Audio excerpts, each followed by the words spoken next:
Hello everyone and welcome back to Black Blaze Gaming. I'm Dakota and the day has finally come. I am finally able to put this long-standing discussion to rest as I have finally found what I believe is the proof people have tried to tell me about in order to prove me wrong. Oh man, I've waited for this day for so long. So in my last video, I thought I had already buried this topic and would not have to discuss it again, but people still didn't take what a rando on the internet was saying as fact because it was not fact. It was indeed my opinion. And we finally got a little more detail on the origin of this whole debate. First of all, I'd like to address all the people who told me animation canceling is a bug. ZOS admitted it, deal with it, and do your own research. Man, people are passionate about this topic. Me too, man. Me too. But in the words of Jules, allow me to retort. When you make a claim, factual or not, you bear the burden of proof. This means that in order to support your claim, you must provide evidence of your claim. And if you are stating something as fact, there must be undeniable proof of that fact, and you must provide that source. I mean, you don't have to. There's no law forcing you to in a civil discourse, but telling someone to do research on their own to prove your claim is not how it works. Even in my last video, where I posited my own theory on how this all works, I posited it alongside my experience in game design and animation so that I could have some foundation for why I got to the conclusions that I got to, although it was, again, my opinion. Moving on from that, I got a comment on my last video saying there is proof, and I responded with asking the person to show me. Now, because YouTube is easily one of the worst notification systems in web design history for showing comments and replies, I missed a response from the person where they had tried to send me a link to a screenshot but was unable to post it because YouTube does not allow external links in comments. Consequently, in another comment I had replied to, the person angrily responded to me again on that thread saying I ignored them, I was just biased and didn't want to be proven wrong even though I had said I would be okay with it if I were. I did see this response, thankfully, and was able to find their original comment where they tried to send me proof. I also sent them my email as an alternative form of contact. Of course, this email is also listed on my channel page, so they could have just found it on their own if they wanted to do what they had told me to do and research it myself, but whatever. In that reply, they also provided more details about roughly when it was said and who within ZeniMax actually made the statement. As a result of that extra detail, I was able to find what I believe to be the source of the claim, and at long last, I am here to present it to you in full transparency with links to the original threads that I had found. Now, I tried to delay this video a little bit so that I could wait for this person to send me an email with their proof so I could cross-reference it and double-check and see if what I found was accurate or not, but as of yet, I have nothing come through from them, and I just want to make the video at this point. Before I get into all of that, though, let me quickly recap the situation so far. Long ago, in the early days of Elder Scrolls Online, players discovered that certain abilities could have their animation canceled while still triggering their effects, allowing for smoother transitions between skills, and ultimately they found a way to maximize damage output by coming up with the light attack weaving rotation setup that is now commonplace in the game. A lot of debate surfaced at that time as to whether or not it was an exploit or a bug or various other terms that were used for unintended mechanics and so forth. Part of the initial spark that lit this flame was the admission from certain players that they had used external software to create macros that allowed them to maximize their damage per second output using a single button to light attack weave into a skill with perfect timing. This was also when block was part of the animation canceling meta. I'll get into ZeniMax's official response to this subject later on, but in the meantime, let's move forward in time to when I got involved in this debate. Having played a number of action combat games and being well aware of various mechanics associated with them, animation canceling came as no surprise to me in ESO and was something that I embraced completely because of how fluid it made combat feel. Obviously, I have a bias in that regard, but I will do my best to try and stay objective. At some point, people I knew in the community voiced their resistance to the mechanic, saying it was a bug or an exploit, that it was unintended, or some even going as far as to say that ZOS admitted it was a bug, that they could not fix it, and so they reworked the game to support it, treating it as a feature. Given my background in animation and game design, I was inundated with doubt of this claim, and no matter how much I asked for proof of it, never got any closer to the truth. On my last video, I got several comments telling me to do my research, that I'm just wrong, that ZOS is incompetent, and so forth. I responded to as many as I could and continued to ask for proof. I already covered the situation that arose out of that, so let's finally dig into my findings. Here is one of the two main pieces of information that I found about this topic, this one being what I believe most people are referring to when they say ZOS admitted it was a bug. This appears to be a screenshot of Twitch chat or something similar, and the first thing you might notice is that a user tags Gina Bruno, one of the community managers for ESO, and the response to that comment comes from Jessica Folsom, another community manager, I believe the senior community manager. Let me quickly say that when I was told that the devs themselves admitted animation canceling was a bug, I genuinely believed that people meant an actual developer, not a community manager who, granted, does speak on behalf of the dev team, but also does not know a lot of programming and game design terminology necessarily. So the first comment here comes from a user who asks, is animation canceling, i.e. light attack skill block, an intended mechanic? Any plans to prevent people using this to maximize DPS? This is two questions that sort of blur the subject matter a little, but Jessica Folsom's response makes things even more vague. She says, not exactly intended, but not an exploit. It's one of those things we didn't really expect. Now, what the fuck does that mean? In context, she could be referring to animation canceling itself being not intended, or the light attack weaving rotation setup being not intended. So which is it? She does say also not exactly intended, which to me means it's somewhere in the middle. Notice that she also does not address the second question. It's likely the developers at this time were still trying to gauge user feedback on the system at play before fully committing to one side or the other. Now, let's move on to the other important piece of this puzzle, which weirdly enough makes things more confusing, but also clears things up quite a lot. This is a poll thread on the forums asking people the question, animation canceling, attack weaving, is it cheating? With the possible responses being yes, no, or I don't care, stuff dies and I look pro. Pretty shameful way to characterize people, but some of us would no doubt proudly wear that response as a badge because it comes down to screw off, I'm having fun. One of the responses on this thread is particularly interesting, where the person voted, no, it's not cheating, end of story. They go on to say, but since original poster apparently is not familiar with the history behind this issue, here it is. First, Jessica Folsom wrote months ago that it is not an exploit in response to a comment about animation canceling to maximize DPS, of course referring to the previous screenshot that I showed. The user goes further. What confused people was that she also wrote something along the lines of it being not exactly intended. In context, it was clear to many people that what was not intended was the importance of animation canceling in order to maximize DPS, rather than saying that the mechanic itself was not intended, but people disagreed on this point.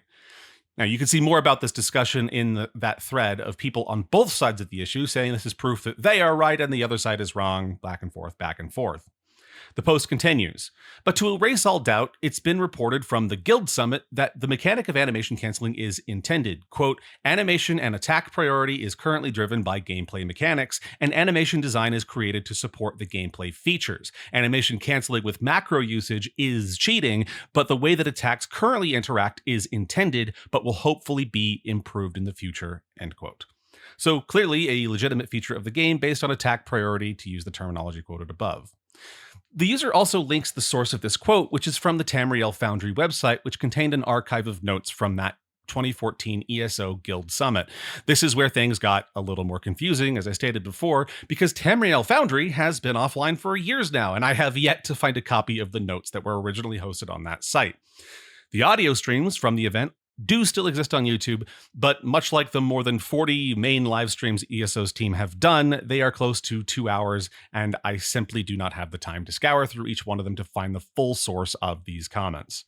That said, the statement from ZeniMax is very clear, with one caveat being the final phrase, will hopefully be improved in the future. I know some naysayers will likely hang on to that comment, but I can clear this up very quickly. In my research on this topic, I found that most people who dislike animation cancels partially feel this way because the visual cues at that time were really lacking, and the animations didn't transition very well between them.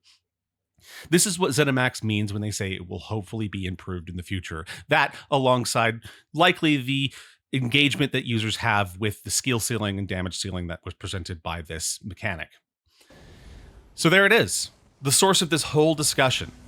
The interesting thing is just how many people tried to use one vague quote from Jessica Folsom to prove me wrong, even though it actually completely confirms my theory down to the last detail. Because of all this, I know for a fact that some people's minds will not be changed.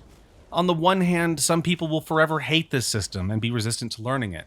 That's fine by me. Just don't go out there trying to ruin the fun of people who do enjoy it. On the other hand, there are those who will recede further into the delusional claim that animation canceling is a bug that ZeniMax could not fix, likely making the excuse that ZeniMax obviously wouldn't admit it if it were a bug they couldn't fix, despite so many people telling me that they did admit it. To them, it doesn't matter that some animations are cancelable while others are not. And some cancelable animations prevent the ability's effects from triggering while others do not, clearly proving that ZeniMax is perfectly capable of doing away with the concept if they wanted to. What really, I think, stands out about this whole discussion and why I think it's gotten to the point that it has, with people making claims that they can't prove and that sort of thing, is basically a really extended 10-year-long phone game problem where people tell each other certain things, but they get mistranslated or misinterpreted and parroted further, and just it mutates into something that it never was to begin with. At the end of the day, ZOS's design is mechanics focused, and the mechanics are designed to be fun, responsive, and engaging. And many of us think that they are. Now, with that said, there's always room for improvement, and in terms of light attack weaving and animation canceling, I would personally argue that ZOS adding the 500 millisecond global cooldown to skills, during which you cannot cast any other skills, made the game less responsive and more frustrating to play. The idea was that by limiting the amount of CPM, or casts per minute, they would reduce the skill ceiling and the damage ceiling. The latter is true, but I believe that the skill required for weaving didn't really change. Animations are more reliable and visual cues are better, and there's overall a smoother feel to animation canceling, but the global cooldown, in my opinion, only served to punish players capable of a higher APM, or actions per minute, while also feeling less responsive as it ignores skill inputs during this new invisible timer. Don't get riled up though, casual players, because I actually think the global cooldown is a good idea. ESO isn't designed to be as hard as Dark Souls or Dante Must Die Devil May Cry. Bringing down the damage ceiling to make it more manageable, keeping CPM lower to reduce server demand, and trying to make higher levels of damage more accessible are all good things for this game's experience. I do, however, think I know of a way to improve it. Yes, I know, here comes Dakota with more feature begging, but hear me out. Another staple of action combat games is a mechanic known as action queuing. Essentially, while your character is performing an action, they cannot perform another action instantaneously, but must wait until the current one is complete, or it is cancelled. Action queuing makes it so that you can still input an action during this time, and the game will queue it to trigger after the current action and when your character is back in a state where they are able to start a new action. Technically speaking, ESO already has some action queuing, but it's heavily restricted. Try dodge rolling and clicking light attack immediately. When the dodge roll finishes, nothing happens. But if you wait until the dodge roll is about halfway finished and click a light attack, when your character is upright again and after a short delay, they will cast a light attack. This is also technically true for skills to a certain extent. The last half second of a Fate Carver cast on Arcanist allows you to queue a light attack. My belief is that action queuing should be allowed at any time, so that inputs are always recognized by the game. Anytime a game ignores inputs from a user, it feels unsatisfying and clunky, as if the game isn't listening or working correctly. But by keeping the global cooldown and queuing up actions, even if it's limited to 2 actions queued at a time, so that they fire once the global cooldown is complete, high-speed players are no longer punished for being skilled. On top of that, you could add a delay to actions that are queued during the global cooldown to incentivize learning the correct timing. Nothing major, but just enough that the global cooldown means something, and ESO maintains a certain rhythm to its combat. That consistency of rhythm makes combat easier to learn for new players and much more manageable to work around if you know what to expect from cast speed. Alright, now I've said my piece, and I'm going to end this debate here. I know I'm not going to change anyone's minds on this topic. As much as people accuse me of being unwilling to admit to being wrong, even though I did do a fair bit of that in my last video, it is they who cannot admit to mistakes. I made this video not to appeal to them or to try to win them over, but to finally provide what I think is the origin of this discussion. And now, after seeing it myself, I can definitively say that I am done with the debate of bug versus intended. And those who try to argue with me or call me a cheater or call Zos incompetent are not people I need to waste any time on. Furthermore, I think it is absolutely repulsive how cruel this community can be to the people who make the game we love. If you had friends working at ZeniMax or family, you would no doubt be much kinder and more understanding of them when things inevitably do go wrong. Comments like, oh, such and such is broken, but the crown store never goes down, are disingenuous and demonstrably false. At the end of the day, what would you prioritize in terms of your livelihood? You still need to get paid so you can pay bills and eat, yes? And how much of the cruelty of this community could you handle if you were on the dev team and trying to sort out these bugs?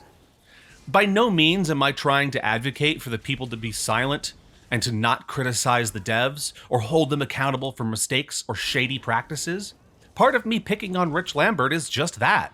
He's someone I see is often out of touch with the community, and of course there was that notorious live stream where where a certain someone made very uncalled for and mean-spirited comments towards the PvP community. None of us liked being on the receiving end of that. So why would we do it to them? Because they can't come down on you? So it's risk-free? That's cowardice. Sorry to say. Anyways, I think that's enough of my rambling. Thanks for watching this video. I actually do hope it doesn't make any of you angry, and I encourage you to draw your own conclusions from all of this. It's your game. Play it how you like, and let no one stop you, but also stop no one else. If you want more of my shit, subscribe, or want to give me shit, do so in the comments. Thanks again, and I will see you all next time. Woo.